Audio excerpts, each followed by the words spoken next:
Kody Brown panics as Christine spills dark family secrets, tries to stop her tell-all. Christine Brown's memoir was expected to be a reflection, a look back, maybe a little emotional, but ultimately safe. But when her page count suddenly jumped from 288 to 320, insiders knew something was shifting behind the scenes. Those 32 new pages weren't a late addition, they were a last-minute storm.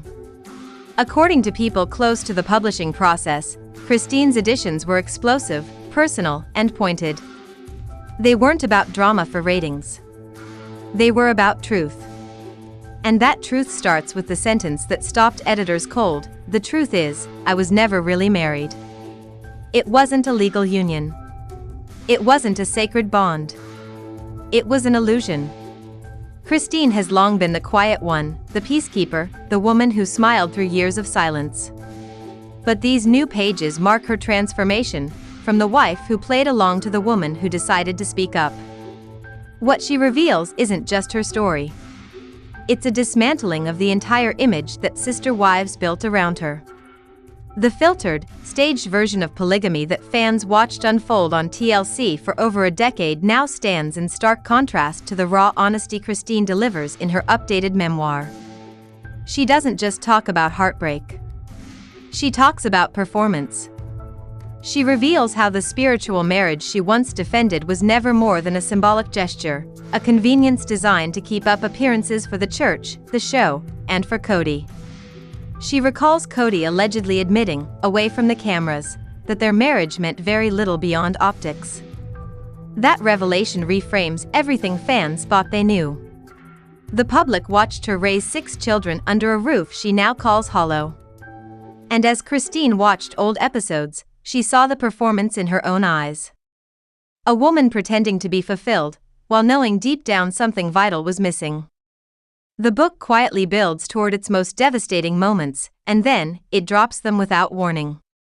Christine confesses that the sex in the marriage was broken, something they never even spoke about, because both parties silently knew it wasn't working. But the damage didn't stop at emotional neglect. It became financial too.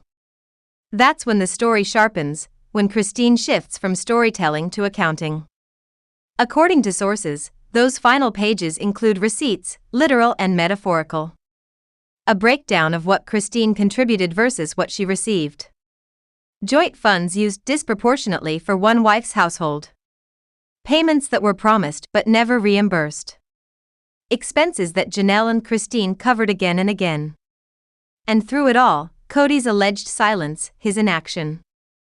Christine never names Robin directly, but the numbers point clearly to one household receiving the bulk of the financial support. And then there's the covenant, a handmade spiritual contract Kody once created, full of decorative handwriting and wax seals, meant to symbolize eternal commitment. Christine reveals that she used to treat it like a legal marriage certificate, tucking it away in a fireproof box, cherishing it as proof of something sacred. But now, she sees it as something else entirely, control disguised as devotion. She calls it a contract designed not to protect her, but to pacify her. The document, she says, was never real. The promises were never fulfilled. And she finally stopped calling emotional neglect faith. Christine's reflections dig deep into the psychological impact of being part of a system that expected constant sacrifice from women under the guise of religious duty. She explains how the covenant was used not as a bond of love, but as a weapon, a symbol Kody allegedly used to remind her of what she owed him. She writes that it only mattered when it benefited him, and that realization shattered something inside her. Then, quietly, comes the financial truth. In the back of the memoir, Christine reportedly includes screenshots of expense reports, notes from Janelle, PayPal receipts. One of those receipts allegedly coincides with the night of an emotional breakdown on the show, when Christine was sobbing on camera, while, behind the scenes, money was being transferred out of the family account. That overlap between emotional devastation and financial maneuvering? It doesn't feel like coincidence. It feels like strategy. Christine doesn't shout these truths. She doesn't deliver them with rage. She lays them out calmly, and that's what makes them land harder. It's not revenge, it's clarity. The book isn't bitter. It's honest. And now that the mask is off, the entire narrative of Sister Wives feels different. TLC allegedly went into panic mode after reading the final manuscript. Marketing plans vanished. Christine's name disappeared from social media promotions.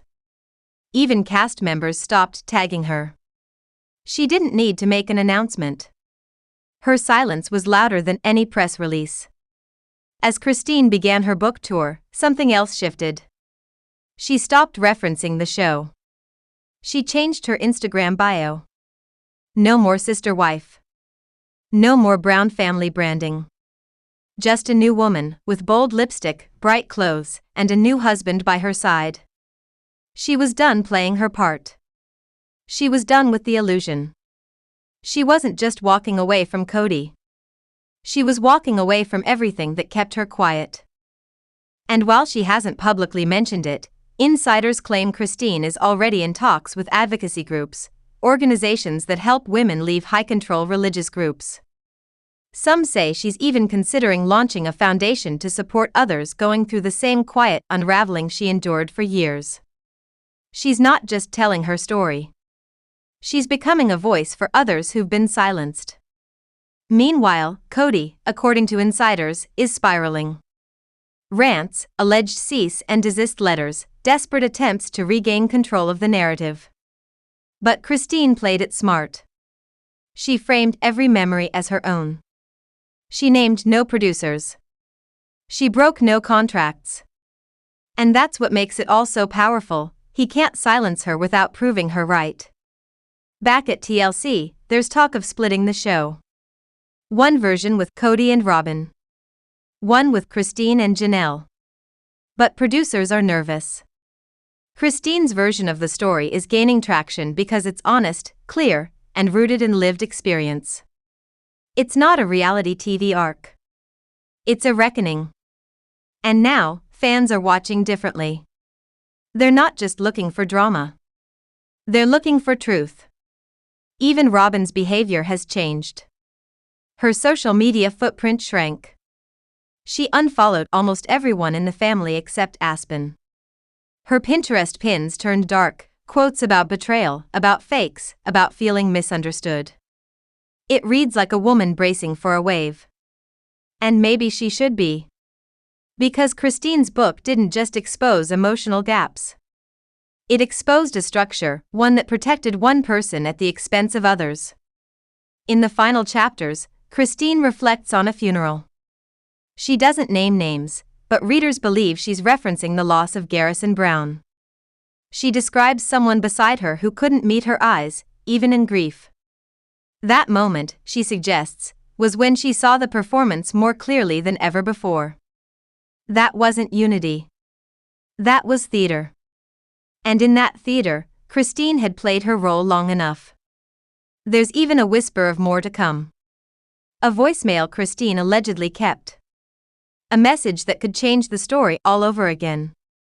But she hasn't used it. Not yet. Because this isn't about scandal. It's about reclaiming something she lost for years, her voice.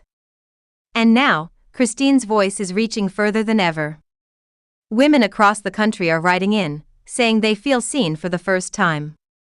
Some are from polygamous communities. Others are from traditional households. But they all echo the same message: thank you. Not for the drama, but for the courage. For the mirror. Christine didn't just write a memoir. She started a movement. And the story is only beginning.